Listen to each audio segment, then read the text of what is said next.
तर दुसरीकडे मनसेच्या अभिजित पानसेंसोबत आमच्या प्रतिनिधी रुपाली बडवेंनी बातचीत केलेली आहे. पाहूया त्यांचं काय म्हणणं आहे. मनसेचे नेते अभिजित पानसे सर आपल्यासोबत आहेत. सर, महाराष्ट्राने अनेक मेळावे बघितलेत, मात्र दोन ठाकरे बंधू एकाच मंचावर येताना हा पहिलाच मेळावा संपूर्ण महाराष्ट्र बघणार आहे. तुमच्यासाठी हा मेळावा किती वेगळा आणि किती खास आहे?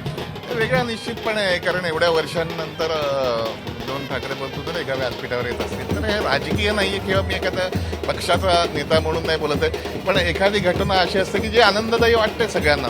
सगळ्याच मराठी माणसांना आनंददायक चित्र आहे आणि हा कुठला काही असं राजकीय व्यासपीठ नाही आहे. त्याच्यापेक्षा खरा जास्त आनंद आहे की हा मराठीसाठी असलेला, आपल्या भाषेसाठी असलेला जो काही हा एल्गार झाला त्याचा हा विजय मिळवायची सुरुवात आहे.